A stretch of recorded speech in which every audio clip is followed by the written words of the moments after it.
हरे कृष्णा। आज हम जो है चर्चा करेंगे श्रद्धा के ऊपर। तो श्रद्धा क्या होता है?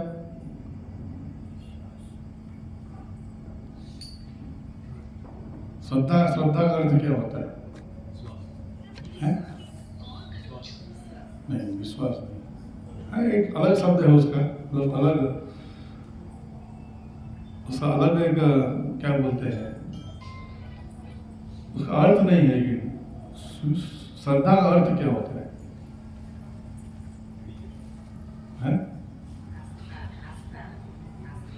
ये सब अलग अलग शब्द हैं। किसने कहा डेडिकेशन, किसने कहा आस्था, किसने कहा विश्वास, किसने कहा फेथ। तो ये जो है ये अलग अलग शब्द है, मतलब नहीं है उसका। श्रद्धा का मतलब क्या होता है?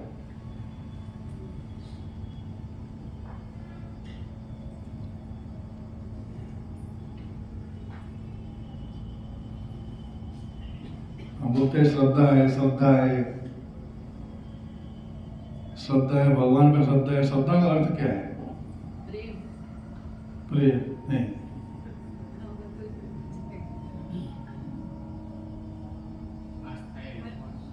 वो तो क्या ना, वही अलग मतलब है, मतलब वो अलग शब्द है, उसका मतलब नहीं होता वो। श्रद्धा को ऐसे समझ सकते हैं कि किसी व्यक्ति के ऊपर श्रद्धा हो तो उस व्यक्ति के लिए हम अनेक कार्य करने के लिए तैयार हो जाते हैं। और जितना हमारा श्रद्धा है हम उतना ही कार्य कर सकते हैं, है ना। जैसे कि कोई व्यक्ति आपके पास में आए, अननोन व्यक्ति, और आपसे कहे कि आप प्लीज मुझे 100 रुपये दे दो, मुझे बहुत भूख लगी है। तो आप क्या बोलोगे? चल निकल यहाँ से, ना। लेकिन आपका बेटा आके बोले पापा 100 रुपये चाहिए, तो क्या बोलोगे? ले लेके जा। तो श्रद्धा है, विश्वास है व्यक्ति के ऊपर, और इसलिए हम वो उस संबंध के प्रति बहुत आकृष्ट होते हैं। सबसे मुख्य है श्रद्धा। और श्रद्धा कैसे आती है? श्रद्धा मुख्य रूप से आती है हमारे जो पूर्व जन्म हैं उसके जो कर्म या वो जो हमने कार्य किए उससे हमारे जीवन में श्रद्धा उत्पन्न होती है ना। तो कोई की श्रद्धा मांसाहार खाने में होता है, कोई की श्रद्धा मदिरा पान करने में होता है, कोई की श्रद्धा बाहर घूमने में होता है, कोई की श्रद्धा होती है कि मंदिर जाए, भगवत भक्ति करे। तो श्रद्धा अनेक प्रकार की होती है, और जैसे जिसकी श्रद्धा उस व्यक्ति का झुकाव उस तरफ ज्यादा होगा।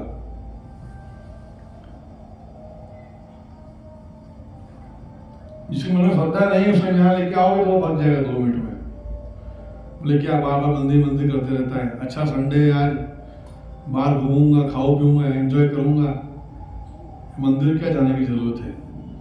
और जाए तो जाए, खाली पाँव पड़ के आ जाएंगे, कथा बैठने की क्या जरूरत है। तो जिस प्रकार का व्यक्ति श्रद्धा होती है उसका भगवान के साथ का संबंध और उसके जीवन के अंदर जो भक्ति कार्य करता है वो भी उस प्रकार का होता है। और इसलिए भक्ति जीवन के अंदर श्रद्धा जो है शुरुआत है। गीता कहती है ये यथा मां प्रबद्धन्ते तामस्तैव भजाम्यहम्, कि आप जिस प्रकार से मुझे भजोगे मैं भी उसी प्रकार से आपके साथ संबंध बनाऊंगा। और क्योंकि हमारे मन के अंदर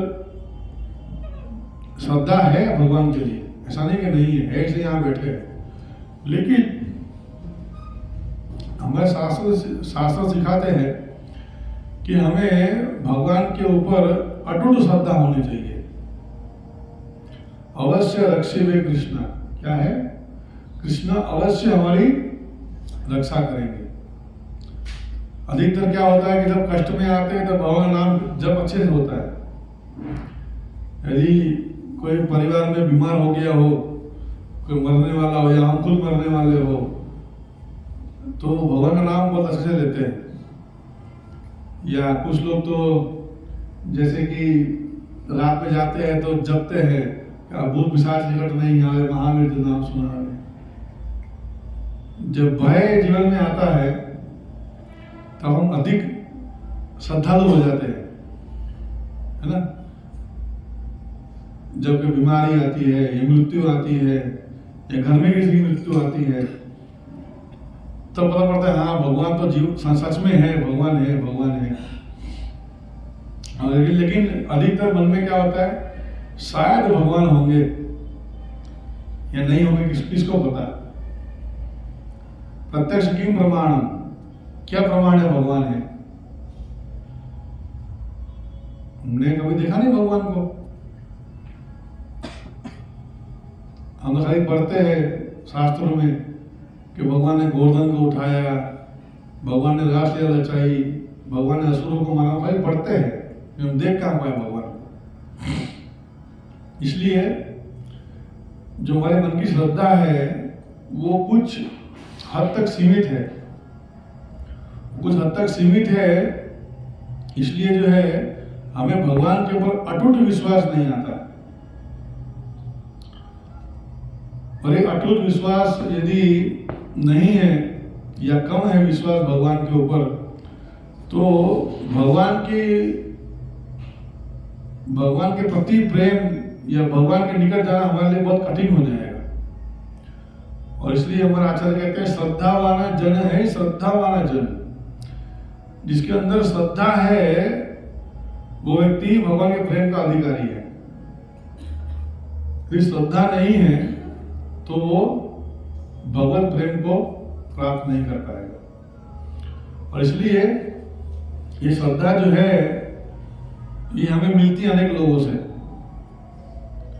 जैसे जो लोग शास्त्रों को अच्छे से नहीं पढ़ते, खाली गीता सुने हैं, तो उन्हें विश्वास है कि गीता बहुत अच्छा है, सुनना चाहिए, पढ़ना चाहिए, दूसरों को बोलना चाहिए। क्योंकि गीता क्या बोलती है कि मेरे भक्त बनो और मेरी पूजा करो, वो हम नहीं कर पाते। लगता है गीता पढ़ना है बस। क्यों? उस व्यक्ति श्रद्धा वहीं तक लिमिट है, उसने अभी श्रद्धा को और बढ़ाया नहीं शास्त्रों को समझकर। तो इसी कारण से हम देखते हैं भागवत में ऐसा अनेक कथन आते हैं, गजेंद्र मोक्ष, प्रहलाद महाराज की स्तुतियां, प्रहलाद महाराज के जीवनचर्या, द्रौपदी माता, ऐसे अनेक भक्तों के वहां पर कथाएं दी गई है। तो गजेंद्र देखो, गजेंद्र वास्तव में इतना विशाल हाथी और हाथियों का राजा, और वो भी इस धरती का नहीं, स्वर्ग का राजा, स्वर्ग के हाथियों का राजा था वो। जो हमारी चमड़ी होती है बहुत कोमल होती है, लेकिन हाथी की चमड़ी बहुत जाड़ी होती है, बहुत मोटी होती है। और ऐसे हाथी को किसने पकड़ा है? मगर ने पकड़ के रखा है। और हजारों वर्षों तक ये युद्ध चला जा रहा है दोनों के बीच में। ऐसा भी नहीं है कि भाई भाले से मार रहे हैं या गदा से मार रहे हैं या तीर मार रहे हैं, ऐसा कुछ भी नहीं है। मात्र एक मगर ने हाथी के पांव को मात्र पकड़ के रखा है, बस। ऐसा भी नहीं है कि हाथी सूंड से उसको मार रहा है, पांव से उसको मार रहा है, कुछ भी नहीं, कोई वितौड़ युद्ध नहीं है।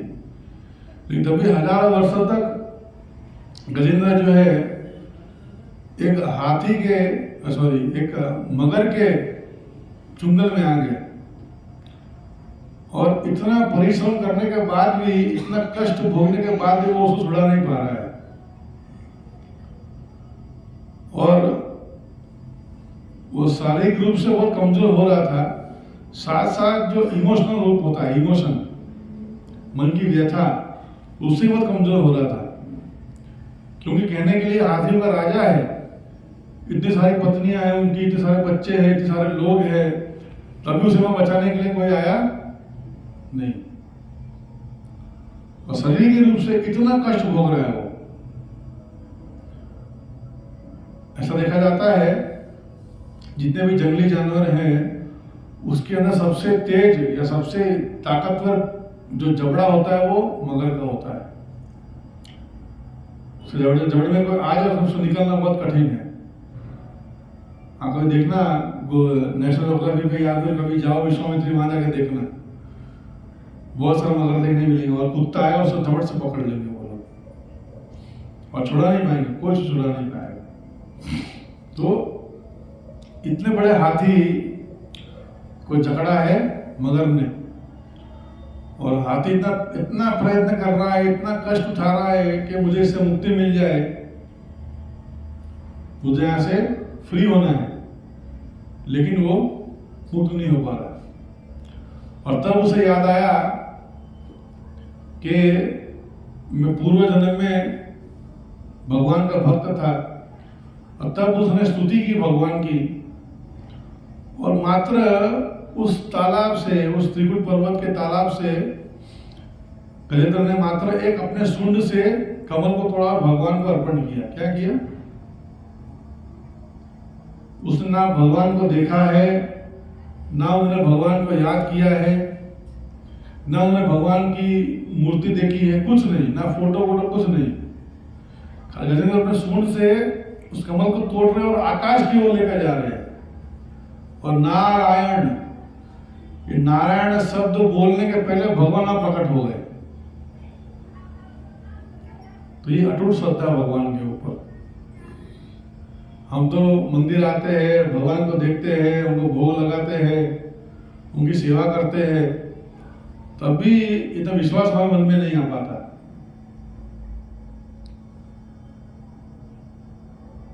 सबके घर में भगवान है, सबके घर में गीता है, लेकिन एक जानवर, मनुष्य की बुद्धि जानवर से अधिक अच्छी होती है, क्योंकि हमारे पास विवेक है, हम सही गलत समझते हैं, जानवर नहीं समझता।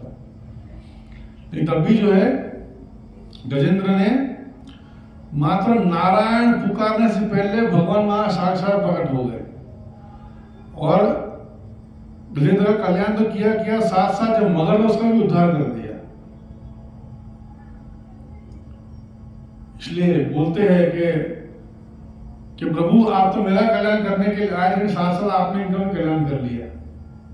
आपके चक्र से इसका गला काट दिया आपने और इसको आपने मुक्ति दे दी। तो ये कहने का तात्पर्य है कि भगवान के ऐसे अनेक भक्त इस संसार में विद्यमान हैं जिनका भगवान के ऊपर अटूट विश्वास है। इसलिए आचार्य बार बार कहते हैं जीव कृष्ण दास ए विश्वास, कि हम जो है वास्तव में कौन है, हमारी पहचान क्या है, हम भगवान के नित्य दास हैं, वहां और कोई पहचान नहीं है। इस संसार में अनेक पहचान होगी हमारी, रंग से, रूप से, शरीर से, क्षेत्र से, काम से, पढ़ाई से, ऐसे अनेक हमारे उपाधियां होंगी। लेकिन वैष्णवाचार्य कहते हैं कि हमें मात्र एक ही उपाधि, हम क्या है, भगवान के नित्य दास, इसके अलावा और कोई उपाधि नहीं। उसी प्रकार से द्रौपदी जब उनको लेकर आया तो सभा के बीच में 5 पति, कितने पति? 5 पति। और पतियों में कौन? भीम, जिनके एक हाथ में हजारों हाथियों का बल था। धनुर्धर अर्जुन, जो आंख बंद कर भी तीर मार सकता था। युधिष्ठिर महाराज, धर्मराज थे स्वयं, भीष्म पितामह, ऐसे अनेक बड़े बड़े रथी, महारथी, अर्धरथी पूरी सभा में बैठे हुए थे। तब भी किसी एक ने भी साहस नहीं किया उनको बचाने का। हमारे जीवन के अंदर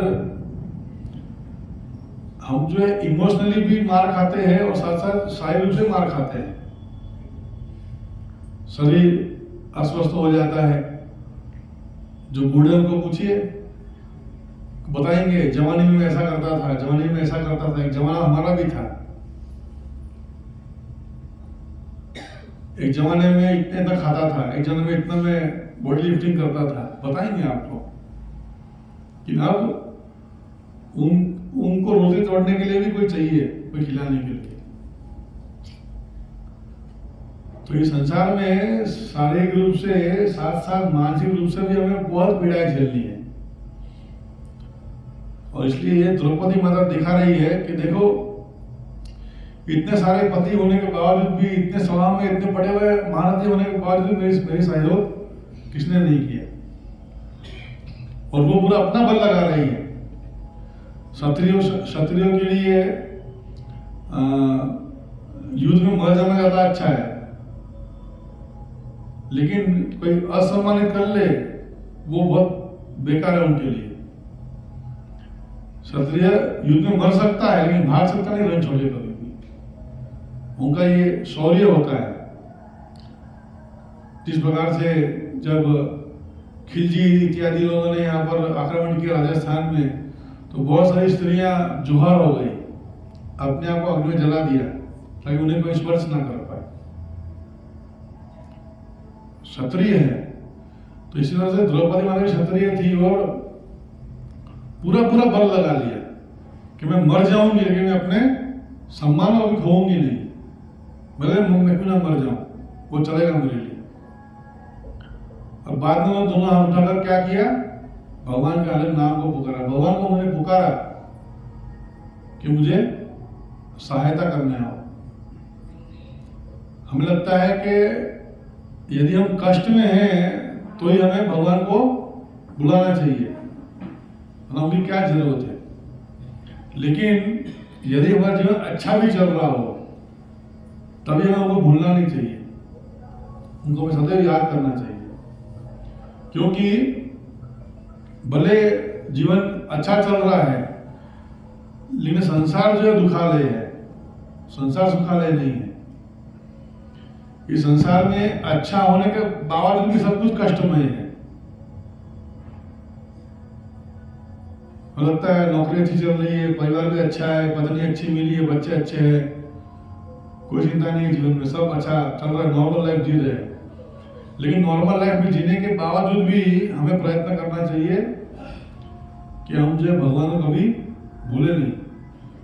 कि संसार कितना भी अच्छा क्यों दिखता हो, वो हमेशा क्या है, दुखालय है। तो यहाँ पर सुख गिनती का है लेकिन दुख अनंत है। और कोई दुख हो के ना हो, जब मृत्यु आएगी और मृत्यु के समय जो कष्ट हम प्राप्त करेंगे वो आज तक कोई समझ नहीं पाया। इसलिए कहा जाता है कि जिस प्रकार से द्रौपदी ने दोनों हाथ खड़े करके बोले, हे माधव, हे केशव, हे गोविंद, मुझे आपकी शरण दीजिए, उसी प्रकार से हम सभी को भी भगवान के शरण में जाना चाहिए और दोनों हाथ उठाकर बोलना चाहिए, हरे कृष्णा कृष्णा कृष्णा हरे हरे, हरे राम राम राम हरे हरे। वास्तव में ये जीवन लक्ष्य होना चाहिए। आप देखो प्रहलाद महाराज, उनके पिता कौन थे? कौन थे? हैं? हिरण्यकशिपु, हिरण्याकशिपु नहीं, हिरण्यकशिपु। अगर देखा जाए तो पूरे ब्रह्मांड का मालिक बन चुका था। इंद्र, वरुण, अग्नि सब उनके वहां जीव चोरी करते थे। इतना बल था उनके पास, इतना क्षमता था, तब भी क्या किए, अपने बच्चे को प्रयत्न किए मरवाने का। पहाड़ से फेंक दिया, सांपों से डसवाया, हाथी से कुचलवाया, अग्नि में बिठाया, तब भी कुछ नहीं हुआ। तो क्या करते थे, नहीं। जो प्रहलाद महाराज क्या करते थे, ओम नमो भगवते वासुदेवाय, मात्र इतना, बाबूस नहीं करते थे, मात्र इतना करते थे। और जब उनको पूछा कि अच्छा इस संसार का मालिक विष्णु है, मैं नहीं हूं, बोले नहीं पिताजी आप तो एक कण मात्र हो, वास्तव में भगवान विष्णु जो है वो विभू है, विशाल है, और हम सब अणु हैं, उनके अंश हैं। तो बोले अच्छा, बोले कहाँ है तुम्हारा विष्णु, बोले हर जगह है। बोले खंबे में है, बोले हाँ है। तो एक मुक्का मारा, खंबा तोड़ दिया, कौन प्रकट हुआ, भगवान प्रकट हुए। और ऐसा नहीं कि वो पूरा प्लानिंग से हुआ, भगवान वहां छुप के बैठे हैं बहुत सालों से और अब ये आएगा तो मारेंगे, ऐसा नहीं। क्योंकि भगवान जो है यत्र तत्र सर्वत्र है, उन्हें तो जरूरत नहीं है कहीं ये बात को प्रूव करने की, मैं तुम बोलोगे तब आऊंगा। सोचे ब्रह्मा जी का वरदान दिया हुआ था, इस सृष्टि के रचयिता या सृष्टि के मालिक ब्रह्मा, उनकी बात तो कौन काटेगा, लेकिन भगवान विष्णु ने उनकी बात तो काटी। क्यों, उनके भक्त तो दिक्कत दे रहा था। इसलिए भगवान क्या कहते हैं गीता में, नमे भक्त पराधीन, और अधीन, कि मैं जो हूं मैं मेरे भक्त के अधीन हूं। इस ब्रह्मांड का मालिक भले मैं होऊंगा, लेकिन मेरे मालिक मेरे भक्त हैं। इसलिए जब उन्होंने कहा कि हाँ भगवान तो यहां पर भी है, हर जगह है, तो भगवान तुरंत वहां प्रकट हो गए, तुरंत एक क्षण लोगों लगाने में आने में। ऐसे कहते हैं कि भगवान कृष्ण तो 7वें संतान थे देवकी के, लेकिन ऐसा नहीं कि उनको वेट करना पड़ा कि हाँ चलो 7वां है तब मैं आऊंगा, मेरी बारी अब आएगी, ऐसा नहीं, उनकी इच्छा थी। इसलिए भगवान के लिए कुछ असंभव नहीं है, लेकिन एक भक्त के जीवन में ये बहुत जरूरी है कि भगवान के ऊपर अटूट विश्वास रखना। यदि हमारे जीवन में अटूट विश्वास नहीं है भगवान के ऊपर, तो भगवान भी उसी प्रकार से हमारे सामने आदान प्रदान करेंगे। क्योंकि ये हमारी मानसिकता है, ये हमारा, मैं पहले भी कई बार कह चुका हूं, हमारी ये मानसिकता है कि हम सोचते हैं कि मेरा जो आश्रय है, मेरा आश्रय कौन है, मैं खुद हूं, मेरा घर है, मेरा धन दौलत है, मेरे परिवार है। लेकिन सोचिए कि इतने बड़े बड़े योद्धा प्रहलाद महाराज के तो पिता को मारने लग गए कि नहीं इसको मैं मार डालूंगा।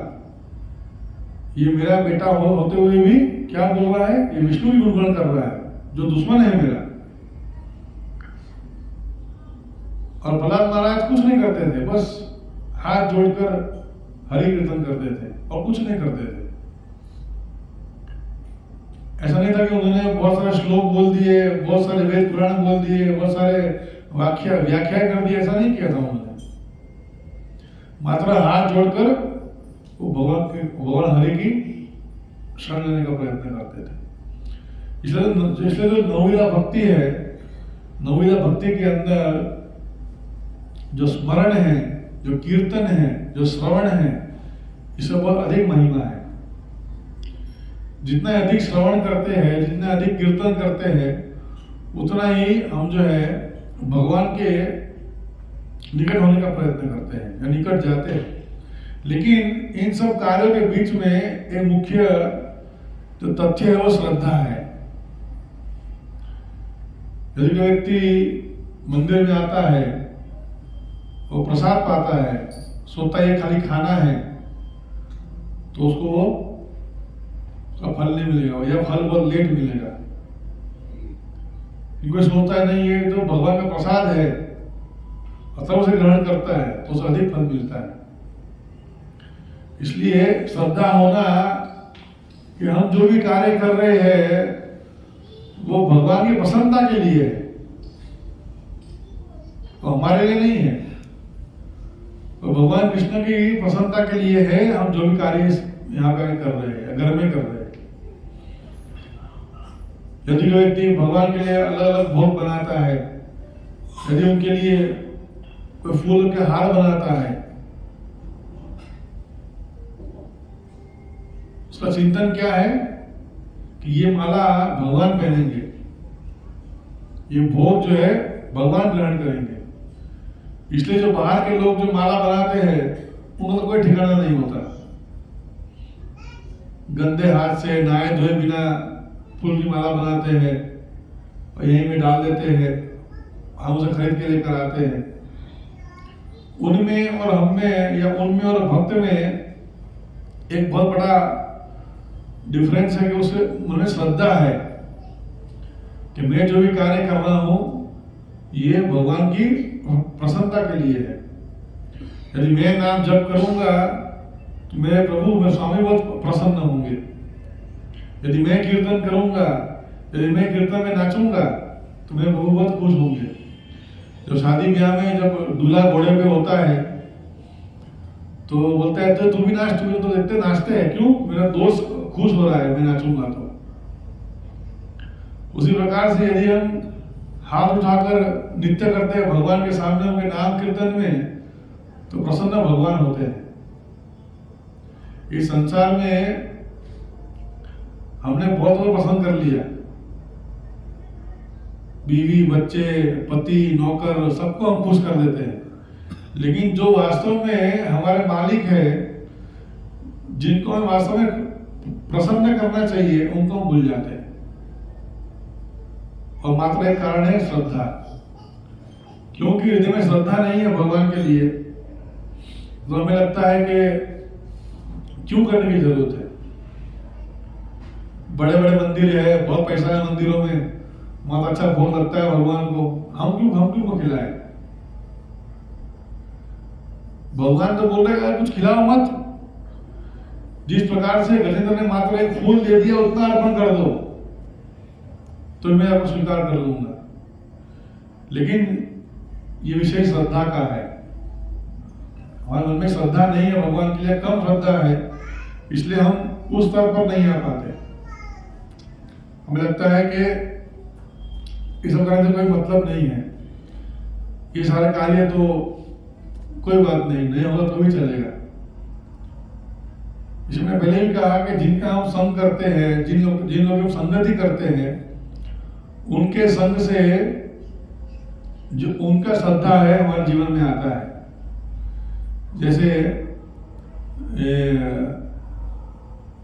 यदि ये जो गाड़ी चलते है, कचरे वाली गाड़ी चलती है रोज, अच्छा गाना बजाती है, तो वो रोज सुनने में लगता है हमें भी गाना चाहिए। भाई नेचुरल होगा, ऐसा नहीं कि हम गाने की इच्छा रखते हैं, कि क्योंकि वो माइंड में बैठा हुआ है, हम रोज उनका संग कर रहे हैं, हम रोज संग करते हैं उस गाड़ी का, उसकी आवाज का। तो संगति से श्रद्धा का बहुत लेन देन है। यदि हमारी संगति अच्छे लोगों से नहीं है तो क्या होगा, हमें भी उनके प्रत्ये ज्यादा आसक्ति होगी और वो जो कार्य करते हैं वो कार्य करने की हमें भी इच्छा होगी। जैसे एक कथा आती है, एक साधु थे और उनकी कुटिया थी नदी के किनारे, तो हर रोज अपना वहां से जल लेके आते, भगवान की उनको नहलाते, भगवान को उनका वस्त्र चेंज करते। तो रोज वहां पर एक आती मछुआरन आती थी और बोलती मजाक में, साधु बाबा अच्छी मछली है, खाओगे? अरे जाओ माता तुम जाओ, ऐसा करके रोज करते थे। तो ऐसा करते करते बहुत समय बीत गया, तो एक बार वो सोचने पड़ गए कि रोज ही मेरे पास में आती है मछली देने के लिए कि मैं नहीं तो आज ले लूं क्या, आज मछली खा लूं क्या। उनके मन में विचार आया, मात्र विचार आया, खाया नहीं था उन्होंने। तो ये संगति का प्रभाव है। और क्योंकि बाय डिफॉल्ट हमारे अंदर कचरा भरा हुआ है ही, ऐसा नहीं है कि हम बहुत क्या गंगा में नहा के ऐसा पाप धो के आए, ऐसा नहीं है। हमारे मन के अंदर करोड़ों पाप की इच्छा है, लाखों करोड़ों पाप करने की, भोग करने की इच्छा है। इसलिए ये तुरंत कोई बोलता है ना, भोग करने चलना है, हाँ चलो चलो चलो। जैसे एक क्या बोलते हैं, शराब पीने वाले को कहीं भी जाए शराब मिल जाते हैं, अपना ग्रुप मिल जाता है कहीं ना कहीं, तो चाहे वो अकेला कहीं क्यों ना जाए, लेकिन वो जाता है तो उसको वहां अपना पार्टी मिल जाती है, एंजॉय करने वाली पार्टी। तो उसी प्रकार से क्योंकि हमारे हृदय के अंदर बहुत समय से ये भोगने की इच्छा है, एंजॉय करने की इच्छा है, तो ये जो यदि हम ऐसे लोगों का संग करते हैं जो भी भोगी है, हम भी भोगी ही बनेंगे। वो नेचुरल है बाय डिफॉल्ट। लेकिन यदि हम उन भक्तों का संग करेंगे जिनके मन के अंदर भगवान के लिए अटूट विश्वास है, जिनके अंदर श्रद्धा भगवान के लिए बहुत कूट कूट के भरा हुआ है, तो अपने आप हम भी जो है अपने भक्ति जीवन के अंदर प्रगति करेंगे। भक्तों का संग प्रभुपाद ने संस्था इसलिए बनाई है, ऐसा नहीं है कि भारत में मंदिर नहीं है, भारत में अनेकों मंदिर है। यदि इस्कॉन को छोड़ दो तो इस्कॉन के अलावा लाखों करोड़ों मंदिर आपको मिलेंगे दुनिया के अंदर, लेकिन वहां पर कृष्ण कथा नहीं होती, वहां पर हरि कीर्तन नहीं होता।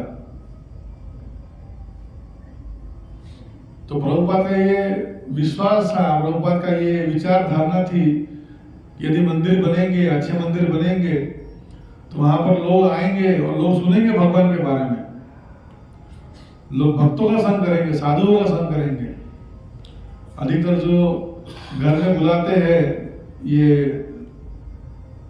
क्या अलग अलग भजन मंडली बुलाते हैं, कीर्तन करने बुलाते हैं, तो किसी को मावा भरा हुआ होता है, मावा भर के वो गाता है, भगवान का नाम कीर्तन करता है और बोलता है मैं राम भक्त हूँ, बहुत बड़ा राम भक्त हूँ। और शास्त्र में दिखा दो राम भगवान ने कभी मावा खाया हो? कहीं नहीं खाया भगवान ने, भगवान ने मावा कभी नहीं खाया, ये भक्त उनके मावा खा रहे हैं। तो ये सब फर्जी बना है, और इसलिए प्रभुपाद ने ये संस्था बनाई जहां पर हमें भक्तों का संग मिले। इस्कॉन में आने के बाद कोई व्यक्ति चाय तक नहीं पीता, कॉफी तक नहीं पीता, लोग डर जाते हैं, अरे चाय का भी छोड़ना पड़ेगा, आप चाय नहीं पीते तो थोड़ा कॉफी तो पी लो, थोड़ा कॉफी तो पी लो। कॉफी भी नहीं पीते हो, कैसे जीते हो आप लोग? लेकिन प्रभुपाद ने इस संस्था को बनाया ताकि व्यक्ति यहाँ पर शुद्ध भक्ति कर सके, उसको एक अवसर मिले भगवान के प्रेम को अनुभव करने का, भगवान के प्रेम को स्वीकार करने का। और इसलिए श्रद्धावान लभते ज्ञान, जब हमारे जीवन में श्रद्धा होता है और वो श्रद्धा की बढ़ोतरी भगवान के भक्तों के संग में होती है, तब जो है हम धीरे धीरे क्रम में आगे बढ़कर भगवान के प्रेम तक पहुंचते हैं। जैसे कोई व्यक्ति को डॉक्टर बनना है तो सबसे पहले क्या सीखने वाला है? डॉक्टर इंजीनियर कुछ भी बनना तो क्या सीखना पड़ेगा? आपने पहले क्या सीखा स्कूल में जाके?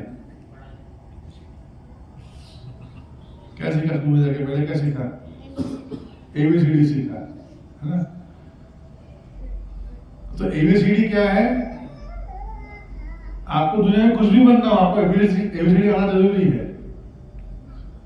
अगर नहीं आएगा तो पढ़ ही नहीं पाओगे।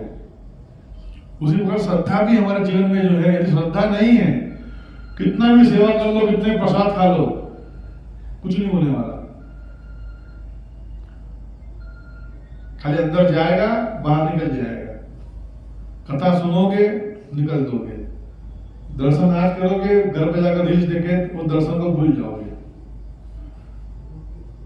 जब तक जीवन में श्रद्धा नहीं है या अधिक श्रद्धा नहीं है, अटूट श्रद्धा नहीं है, तब तक व्यक्ति जो है भगवान के प्रेम को ग्रहण नहीं कर पाएगा। कुछ वस्तु स्वीकार करने के लिए सारी वस्तु भी ऐसी होनी चाहिए। भगवान तो प्रेम देने बैठे हैं, क्योंकि हमें श्रद्धा नहीं है भगवान के लिए। मेरे पिताजी बोलते हैं, वो बोलता हूँ चाय छोड़ दो, चाय छोड़ दो, ले कुछ तो एंजॉय करने दे मेरे को, ऐसा सोचता वो बोलते हैं। वो बस सब तुम्हें छुड़वा दिया, अभी तुझे तो रहने दे खाली। तो क्योंकि हमारे मन के अंदर थोड़ी इच्छा है, इतनी नहीं, थोड़ी इच्छा भोग करने की, थोड़ी इच्छा है एंजॉय करने की, बस इतनी थोड़ी इच्छा, और कोई ज्यादा इच्छा नहीं है। लेकिन ये थोड़ी इच्छा भी जो है ना, हमें त्याग देनी चाहिए। अगर एंजॉय करना है तो वास्तविक एंजॉयमेंट है सेवा में। और सेवा किसकी? ठाकुर जी की सेवा। मेरे लिए किसी और की नहीं, भगवान की सेवा करने में ज्यादा आनंद है। और जब तक हम सेवा नहीं करेंगे, जब तक श्रद्धा से भक्तों के मुंह से नहीं सुनेंगे, तब तक जो है हमें उसमें आनंद नहीं आएगा, उसको रिलीज नहीं कर पाएंगे, उसका स्वाद नहीं ले पाएंगे। शास्त्र बोलता है कृष्ण तो सारे रस के स्वामी हैं, रसो वही है कृष्ण, सारे रस के स्वामी कृष्ण हैं। लेकिन हम मंदिर में आते हैं, प्रसाद खाते हैं, कीर्तन करते हैं, तभी रस नहीं मिल पाता, फिर श्रद्धा नहीं है भगवान के लिए।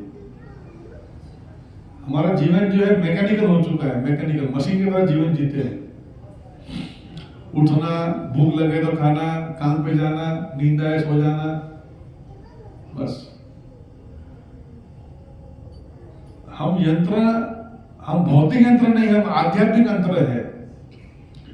हम भगवान के निजी सेवक हैं।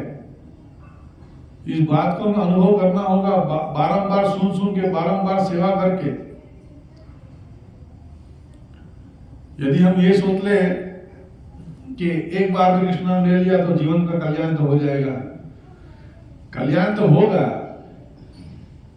लेकिन जो कृष्ण प्रेम है वो प्राप्त नहीं होगा। जो प्रेम कृष्ण देते हैं अपने सखाओं को, सखियों को, माता पिता को, सबको, वो प्रेम हम अनुभव नहीं कर पाएंगे। इसलिए भक्ति जीवन के अंदर श्रद्धा का बहुत महत्वपूर्ण योगदान है। और श्रद्धा जब धीरे धीरे बढ़ती है तो भक्ति में उतना ही आनंद आता है। लेकिन श्रद्धा यदि बढ़ नहीं पाती, लगता है बस वही चल रहा है, संडे को आना, खा के जाना, बढ़िया है। लेकिन ये मैं सोचना चाहिए कि कितना अच्छा अवसर मिला है कि हम जो है भगवान के दिए हुए ग्रंथों का अध्ययन करें। भगवद गीता, भागवतम, ऐसे अनेक ग्रंथों का अध्ययन करके भगवान कौन है हम जान पाएंगे और उनके अधिक श्रद्धा बढ़ेगी। यदि हम कृष्ण कथा नहीं सुनेंगे, मात्र ग्रामीण कथा सुनते रहेंगे, तो भगवान के लिए श्रद्धा कोई जीवन बढ़ेगी नहीं। और श्रद्धा नहीं बढ़ेगी तो हम ज्यों के त्यों ही रह जाएंगे। हमें सोचना चाहिए कि मैं कितना अच्छे से जल्दी भगवान का प्रेम प्राप्त कर सकूं, ये प्रयत्न करना चाहिए। तो इस संसार में कुछ मिले ना मिले, कुछ रहे ना रहे, मात्र हम आत्मा और भगवान शाश्वत है, कभी खत्म नहीं होने वाले। और जितना जल्दी हम इस संबंध को मजबूत करेंगे, उतना ही जल्दी जो है हम भगवान के प्रति निष्ठावान हो जाएंगे। तो इसलिए हमें श्रद्धा को बढ़ाना चाहिए, और श्रद्धा बढ़ाने के लिए हमें भगवान के जो अनेक भक्त हैं उनसे सुनना चाहिए। जो भगवान के दिए गए शास्त्र और उस शास्त्र में दिए गए भगवान के भक्तों की लीलाएं, हम तो बोलते हैं कि जीवन में सुख आता रहे, कष्ट कभी आए नहीं, कि कुंती महारानी जो पांडु की पत्नी थी वो बहुत स्पष्ट बोलती है, पदम पदम विपदाम यत् तेषां, कि मुझे पद पद पर विपदा मिलती रहे। क्या मिलती रहे? हम सोचते हैं कि अभी हम चलते रहे, 500 नोट मिल जाए, कितना अच्छा होगा हमारा दिन। लेकिन कुंती ने बोली कि पद पद पर, हर पद पर मुझे आप क्या दीजिए, क्या दीजिए? कष्ट दीजिए। रत्न से बड़ा हुआ संदूक मत दीजिए, कष्ट दीजिए। क्यों कष्ट दीजिए? क्योंकि कष्ट रहेगा तो हम आपको कभी भूल नहीं पाएंगे। सुख में तो हर व्यक्ति भूल जाता है भगवान को, पहले बड़ी बड़ी बातें करता है, ये पास हो गया तो ये करूंगा, शादी हो गई तो वो करूंगा, फिर शादी के बाद सोचता है भगवान आपकी जरूरत नहीं है। फिर जब बीवी बीमार होती है तो प्रार्थना करता है मेरे बीवी को ठीक कर दो, मैं आपको ये करूंगा, मैं आपको वो दे दूंगा। लेकिन कुंती महारानी बहुत स्पष्ट कहती है, क्योंकि जो माया देवी है, जो वो मगर है, उसके दांत माया देवी के साथ संबोधित किया गया है। तो कुछ दांत बहुत सॉफ्ट होते हैं, ज्यादा कष्ट नहीं देते, कि कुछ दांत बहुत कष्ट में भी होते हैं, बहुत तुम दबाते हैं तो बहुत दर्द होता है। तो हम भी इसी प्रकार से है, माया देवी कभी कभी अच्छा देती है तो भूल जाते हैं भगवान को, ज्यादा जोर से दबाती है तो भगवान की याद आती है।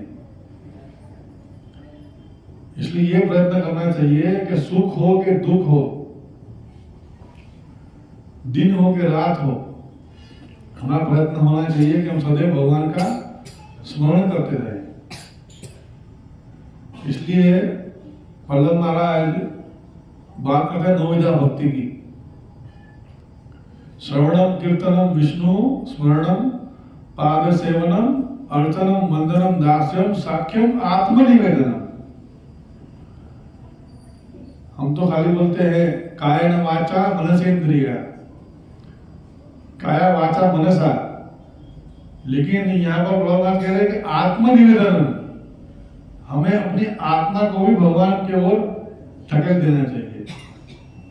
इतना दृढ़ विश्वास हमें भगवान के ऊपर होना चाहिए कि ये भगवान जो है मात्र यही हमारा तारक है और कोई तारक नहीं है।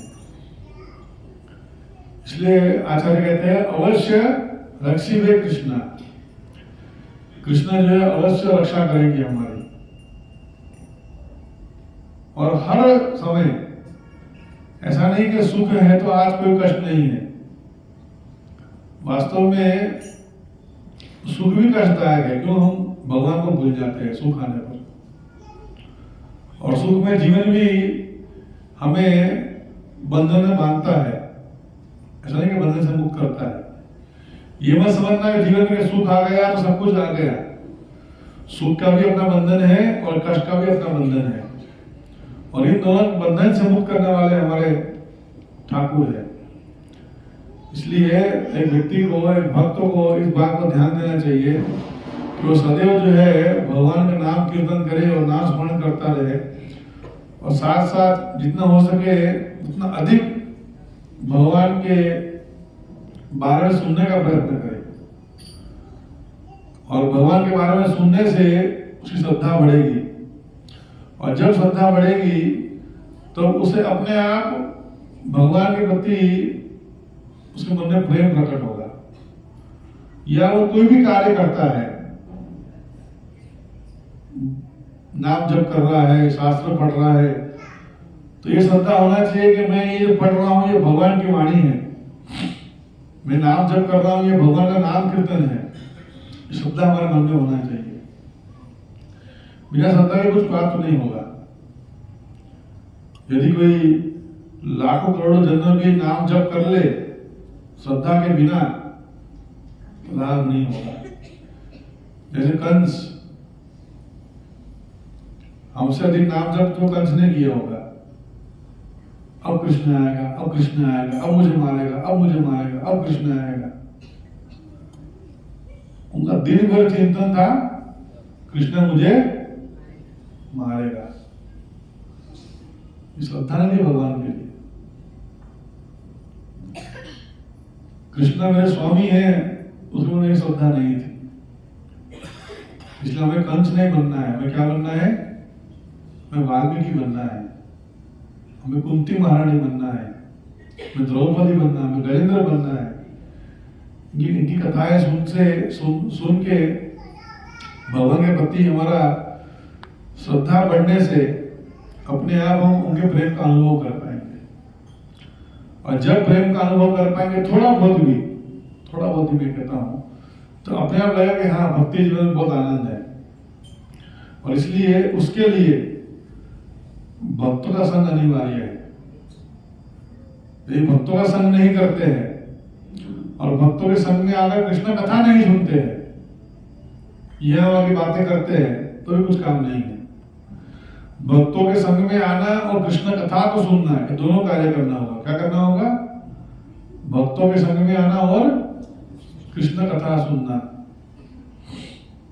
यदि हम ये दो कार्य करते हैं तो अवश्य हमें श्रद्धा में जीवन में बढ़ोतरी होगी। ठीक है, हरे कृष्ण। किसी कोई प्रश्न या कुछ कमेंट है तो बोल सकते हैं।